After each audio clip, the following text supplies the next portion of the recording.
to the bag, ayy. Got the foot on the gas, pedal to the metal when the lane moving fast, ayy. Let them all cross. If they hate, then let them hate and make a bigger boss, ayy. Hey guys, before we jump into the episode, I wanted to let you know it is brought to you by the NMFTA. Let me ask you a question. Do you ship LTL freight? Then listen up, because the NMFC changes went live on July 19th, and they're the biggest updates in the history of freight classification.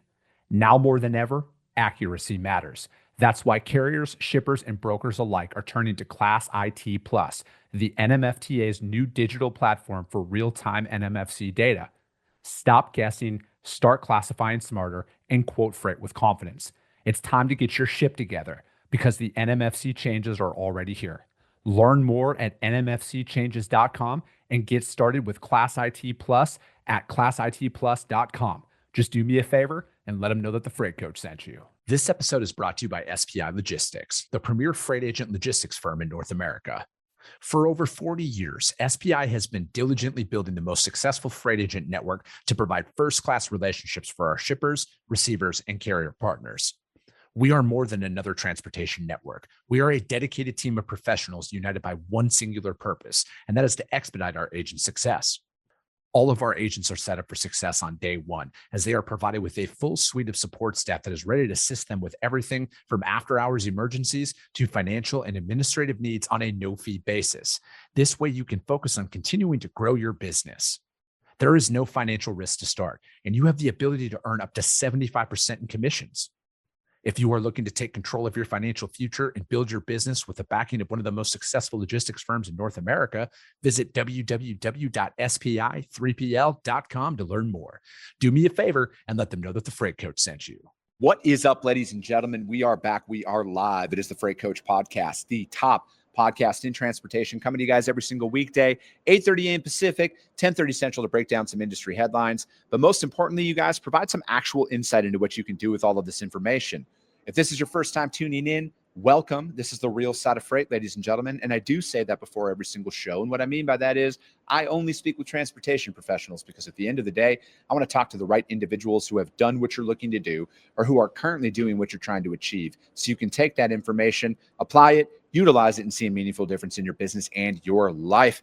Keith, welcome to the show. We are live, TIA Capital Ideas Conference. And there's never a shortage of information at shows like this, but there's a very common theme that has been going on now for the past couple of years. So you're here, you're presenting. What's been your big takeaway so far? A lot of talk about freight fraud, honestly. And it comes up again and again. I was in one session and even a shipper was talking about how, hey, we're always concerned about rates, about service, but freight fraud is one of the top things on their mind now here. So it's been amazing. So where are we at? Because it's, I talk about this topic often on this show, but to me, there seems to be there's a lot of talk about it, but like, what can we do about it? How do we get everybody on the same page? And, it's like, I look at if with where things are, there's a system, right? Mm-hmm. There's a system that goes on that people are following. And it's like, we got to build that ecosystem around it to make it extremely challenging for them to be able to operate like that. So with what you're, talking about tomorrow on your panel, and I mean, this episode is going to come out after the fact, but digital standards and, because again, like that's where we are, right? Like everything is digitized. Getting people on the same page is like the only clear path moving forward, it seems. It really is. You can say the whole process of getting a shipment from the start to the end is actually simple, but it's really complex when you really get down and look at it, right? The amount of paper over the years that's changed hands and how it gets from point A to point B is amazing, right? And what we're trying to do with digitalization is just simplifying it and make sure we're all speaking the same language, for lack of a better term. Mm-hmm. And put that standard out there. Here's the bare minimum that's required to have this go here. And that's going to do a couple of things, right? I always talk about time to value. I spent a lifetime implementing customers, working through integration issues. And it drove me nuts, these long professional services engagements, right? I'm probably not going to make a lot of friends out there in pro services, but I don't either, so we're fine. But I think it is so key for that relationship to get to time to value that much quicker here, and to where you're actually communicating and that load's going through the entire process digitally. And then on top of that, right, part of our standards as well is, hey, here's how you do this securely, because there's a lot of standards out there, and we actually lean on those standards. All right, hey, there's a standard out there for credentialing, right? And this is what should be in the API in order to talk to each other here. So how do we get mass adoption to this, though? Because there's businesses of all sizes out there. The majority, the entire economy is made up of small business, right? So I think most small businesses look at cyber, IT, digital, anything, and they see massive price tag. That's why we can't do it. Right. I was talking to somebody yesterday about that very issue, and I'll be honest, right? Especially in full truckload world, there's a lot of small carriers, and they're not interested in what an API is, right? The owner of the company is also the weekend driver, right? And by the way, they also do HR and payroll on Friday afternoons, right? So, we see one of the main keys, especially for full truckload, is to be getting into the TMSs, the integration partners, those layers, in order to have them, because once you got them, those small carriers, that's who they use as their IT, basically, right? And that's who they use to get loads through their systems. So, for full truckload, we're going to be targeting TMSs and other partners as well, even as far as some of the cloud providers and getting on their development platforms, right? Because then it really opens up what can be done with this here. I mean, imagine just using Teams, like a Teams message, in order to get some information or something like that, and to have it digitally go through automatically. You're not actually talking to somebody. Instead, you're asking for an update on that load, and it just comes back to you that way at a very simplest form, right? Of course, you'd want it right in front of you before that, but there's ways, it's going to open up how this. So works. Since I'm not a tech, my tech capabilities is restarting things, unplugging it, plugging it back in. Does this somehow, if you're going after, cloud providers, tech, TMS, all of that, having a digital standard out there, does that somehow remove any of their competitive advantages to operate, or are most of them all based on the same code? So it's really not changing anything from the guts of their system, we'll call it. That's a great question, right? And I've always said, for all the years I've been in transportation and involved with a lot of different companies, everybody's got their secret sauce. And we're not looking to replace that or take that away. What we're doing is we're putting out the base set of what's needed in order to communicate, and here's how it should go across, right? It should come in this format, even things as simple as like a datetime format, right? That's all we're saying. So this is what is needed at a base level. You could still put your own secret sauce in there, do with the data that you want, or even some extra fields, but here's what's needed in order to have in-transit visibility, for instance, electronic bill lading, right? Scheduling standards, whatever it may be. Here's what's needed in order to make sure it can work across the system, and then do what you want with the rest. So if I look at it from like a broker, carrier, or shipper's perspective here, none of this has any of my proprietary information, i.e. pricing, load accepting, all of that stuff. None of that is a part of this digital transaction at all. This is more of like how the load is processed from the second the shipper is notified this order is ready to go, and how that goes down we'll call it the river, or the flow from the, into the broker's TMS and then out to the carrier at that point. Exactly. You're exactly right. It's, here's the information that's needed. Here's the format that it's needed in. And that's really it, and which pieces are required, basically. And it gets down to even, reason codes, right? That's something we talk a lot about. We talk a lot about here, because you'll talk to some companies that, over the years they now have over 100 reason codes just for being late or something like that. And that's not needed, right? Because all that does is when you go to start communicating with that person, right, or that organization, well, here's my late reason code. What does that match up? And why not speak the same language and then maybe have a second field that just has a little bit more information that you could put in there if needed. Yeah. Right. There's only so many reasons you can be late. Really. For sure. Yeah. For sure. So I think it's, essentially whittling it down to the same 5 choices out there, and they all kind of fall into that classification. And, again, I think a lot of people always want to like dig into the anomaly. Oh, well, I have this one that happens this one time. And it's like, yeah, but what's the percentage, right? If it's less than 1%, stop, stop bringing up that, from my perspective. But, I look at it as a broker, when I'm going out there and trying to sell to shippers and customers out there, every customer tenders freight differently, right? Like some it's all email, some it's API, some EDI, some it's attached PDF files of BOLs and stuff like that. How do you see a world where we shift that perspective as a broker or a carrier to kind of get our customers on the same page? Because I think a lot of customers want us to do how they want it done, right? And I think like as a sales rep, that is a competitive advantage. How moldable are you to your customers' operations? So how do we work from that perspective, from the outside looking in?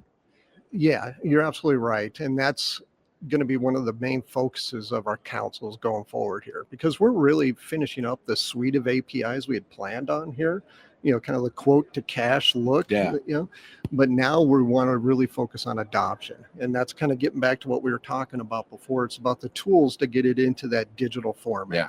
Right. So you may have a customer that wants to send it to you in email. Well, there's tools now that are available in order to get that information into a digital format fairly easily as well here. So it's all about how does it get into digital format? And then from there, does it have all the required elements that are needed? Yeah. Right. So, and really, the required elements are easy. Yeah. Everybody knows them, right? So we're not reinventing the wheel on that there. So do you think that this is, maybe this is a business opportunity for somebody out there listening, creating an AI tool that scrapes all of this and then puts it into a digital format to where it can get on to that same standard, right? Because again, it's like, it's always more simple for us to sit here in this environment and say that this business should probably get onto this, method of tendering their freight. But I also look at it as this is a competitive advantage that some transportation providers could do is hey, we're doing this, and then this is how we're protecting your freight. So I see it as an opportunity, especially because if you think of people like C.H. Robinson, that, are highly, use like e-bill lading a lot, right? Yeah. If you want to communicate with them in some way, shape, or form, and it's not just the shippers, not just the carriers, but also third party, not third party, but just, technology providers, you're going to want to come up with a way to get it into digital format, because more and more people are going to start requiring that.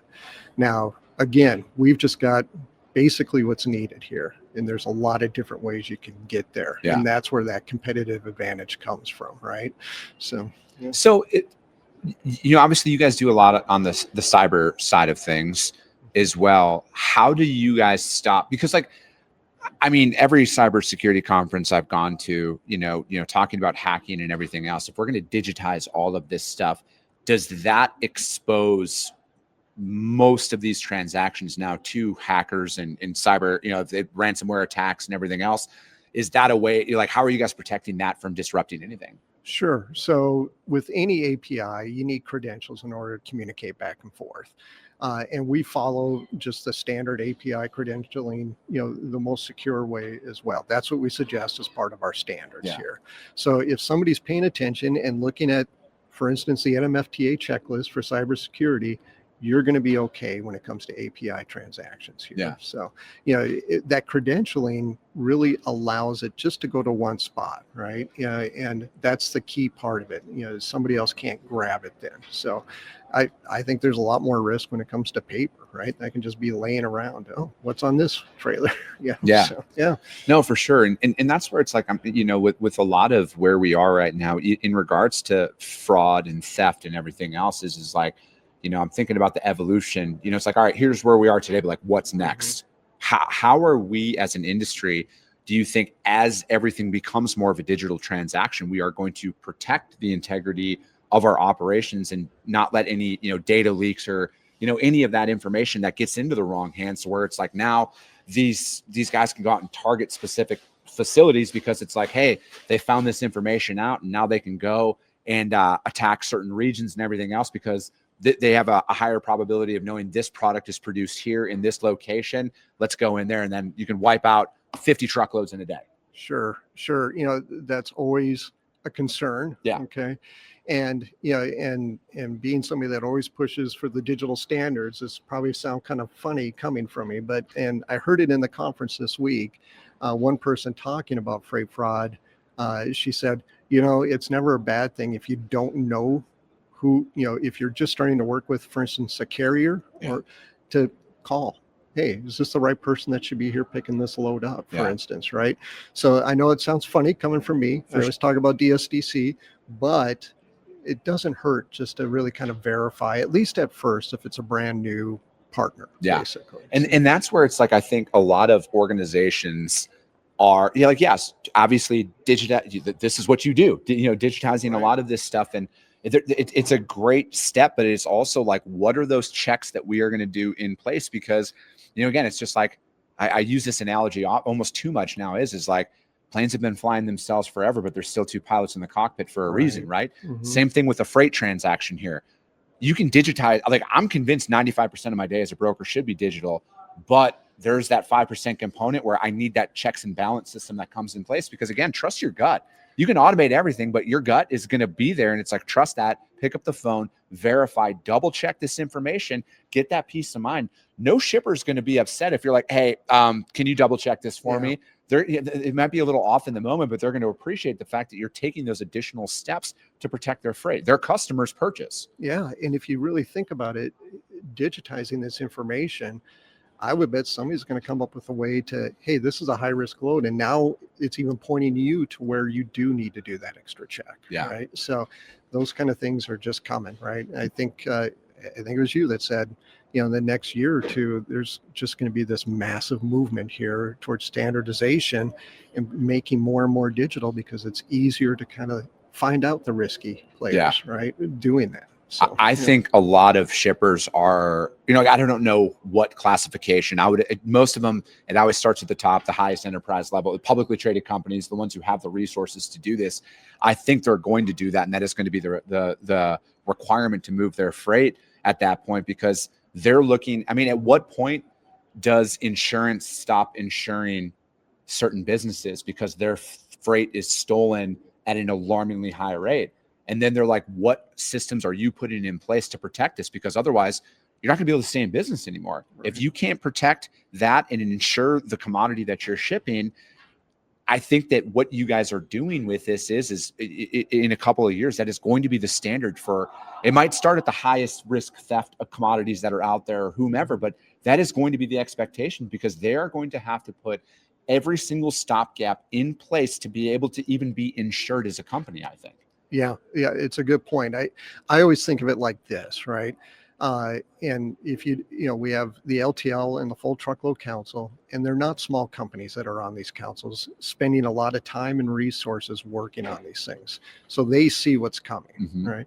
And it's really important to keep that in mind because that means, they're typically the leaders in these, and this is the way it's headed here. So no, I know. And I look at it is because, again, a lot of this industry and a lot of industries are small business. They don't know, like I look at some of the largest players in freight, right? You look at the C.H. Robinsons of the world and, a lot of brokers look to them and I think they look at the wrong things about what they're doing in a sense of like, hey, C.H. Robinson, they operate at a different level, right? Yeah. And I love what they do as a company. So I'm not trying to knock on them. I'm just using them as an example here. But like, that's the stuff that people should be paying attention to, right? That side of things, right? Yeah. And I look at it as, because like, again, developing business is going to be hard enough. It's hard enough as is. You don't want to get to the finish line and then look at it as like, hey, we have no digital infrastructure of our company. We can't integrate into this. We don't even know what an API is. I think there's too much access to information now where you can't claim ignorance anymore. Yeah. They look at it and it's not just about efficiency or anything. It's about getting that data into a format that they can actually use it, right?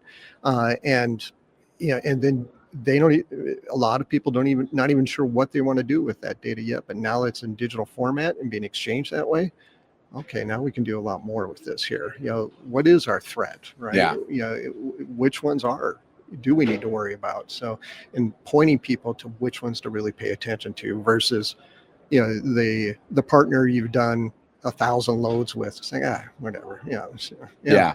What is the big thing that a lot of people are missing with adopting stuff like this?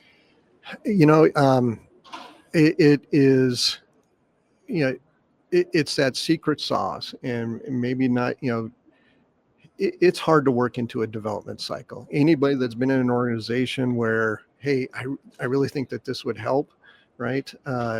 You have to make your case, and it has to get put into a budget, and and then it actually has to be done here. So, and I think what people will find as they start looking at this more and more is, they may have their own API where there's a lot of commonality here. So like I said, we're not inventing the wheel. What we're trying to do is make sure we're all on the same language here in order to make it that much quicker. So everybody's essentially speaking their own language. I look at it like, one speaking English, one speaking Spanish, one speaking French, but the words all mean the same. When you actually translate it all out there. Yeah. So it's like, that's essentially what it is it's like, hey, if you're going to have APIs out there talking, let's have the same couple of codes for every single action, so it's more simple. And then you truly feel like that makes a more secure freight network out there. I do. Yeah, because everybody knows exactly what that means then, and everybody understands how it's going to come across, what they should expect to come through. So the standard. How do you, again, to kind of tie in theft and everything, is it going to be the same couple of theft reasons on like what that is? And are we going to be able to use any of that data to thwart any of those potential things from progressing? I think you could. Again, once you have it into a digital format, now you can do all kinds of things with that information, right? Which ones are the highest theft? Which ones are getting stolen the most here, right? And okay, what can we do with that information now, right? Do we ask for more in-transit updates from it, right? Or is there a different way to do it? I've always kind of joked it's going to get to the point where it's two-factor authentication in order to just even pick up a trailer in a trailer yard, right? Yeah. And in some way, shape, or form, we're going to get there someday. No, I mean, literally, I just had Renaissance on the show the other day, and we were talking about that, right? And the product that they've developed, like you brought up multi-factor authentication. That is going to be the thing. It's like when you're checking into some of these facilities, you're going to have to prove who you say you are. And we were talking about the insurance aspect of things as well. When you have those high theft commodities that come out there, and I was saying, like, as a trucking company, there's a massive opportunity for a competitive advantage here for you to be able to prove you're a legitimate provider. This is how we hire our drivers. This is how we vet all of our employees. You get, like, that opens up revenue to your company that a lot of people they don't even understand that they're leaving money on the table at this point because they aren't taking these additional steps. And it's not like it's $1 million to do this here, right? Like, they're very cost-effective things that you can do to prove that you're not one of those actors. The key is, and we're headed that way, as you say here, but once, it's everybody's going to have to speak the same language too, right? Because you need that information in order for that driver to leave the yard with that trailer, maybe even get in, depending on how it's set up, right? So, So do you you look at it as like with some of these large facilities that have drop trailers and everything else, and do you think like this is going to make it to where it's like, if you can tell, like, oh, hey, this driver's actually got the wrong trailer, and then is it communicating that error code out there? And so do you think like there's a way with these digital standards that this is going to optimize operations as well and streamline a lot of this stuff? I think it definitely could, right? So many trailers have systems on them now where you can tell which one, and possibly set up some ways to say, hey, that's a 14, I'll just use an old example here, but it's a 14-foot trailer that somebody's pulling to Chicago, right? You don't want a 14-foot trailer in Chicago. Right? You're going to be hauling a bridge eventually, right? So there's definitely ways to do that again, but it's all key on digitalization here. So, where do you see, like, what's a realistic time frame here, Keith, from your perspective, where, like, how soon is this actually going to be a thing industry wide? But then most importantly, what can companies do today to start implementing some of this into their operations so it's not so much of a shock to their system? So I gotta admit, in my opinion, it's already getting to industry wide, right? So you talk to somebody I'll bring up CH Robinson again, right? And they are widely using e-bill lating here. Yeah. So, and as far as what companies can do is, number one, go and look at DSDC, Digital Standards Development Council, on our NMFTA website. You can get, we make these standards open source, right? Mm-hmm. So anybody can go view them here. There's nothing needed. We just ask that, you leave some information as well here. But other than that, everybody can go take a look at them and start, figuring out how they can use them here. And the more and more people that use them, that's just going to drive more and more adoption here. Yeah. So, and it's going to become key is like, how does it get into that digital format? And you're already seeing that, Yeah. right? It's like, once it's in that digital format, so somebody, could send an email, take a call, but once it gets into digital format, now it can go through the entire system that way here. So, do you think, talking about e-BOL here a little bit, is there a way to, I don't know how you would even do this, but like encrypt it to where there can't be any changes made to it? Because it's like, how do I think like that's another way for people that they steal freight is like the double broker gets access to it. They change the delivery information on the bill of lading. They send it to the legitimate carrier who goes in and picks it up. Is there a way that you could encrypt that or do something to where there are no, or it's like watermarked, right? Where it's like, oh, this was screenshot, boom, double check this. Is there a way that you can digitize that?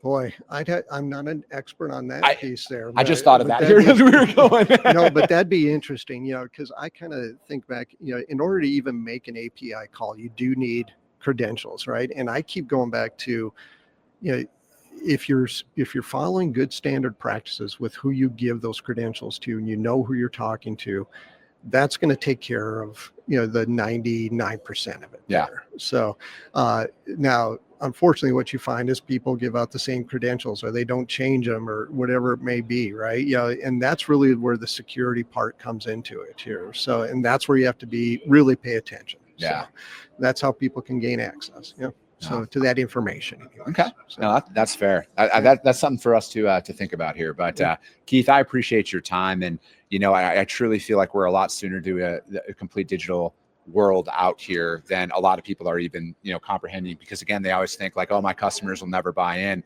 until somebody with those capabilities comes and solicits their business. They're like, here, this is how much we're going to make your life easier out there. But how does anybody reach out to find out more about this? Sure. Just go to nmfta.org. And you'll see up there for DSDC, Digital Standards Development Council, and you can start going, start looking through everything right there. So perfect. Yeah. Keith, thank you so much. That is going to be it for today. If you guys can't find that out there, hit me up. I will gladly put you guys in contact with my friends at the NMFTA. As always, if you got value in what you heard and you're not subscribed, subscribe to the show, you guys. And if you're feeling ambitious, rank that show on iTunes and Spotify, because if you see value, your network's going to see it as well. I appreciate you guys. I love you guys, and we'll be talking to you soon. Came back with a bang, window down, yelling out.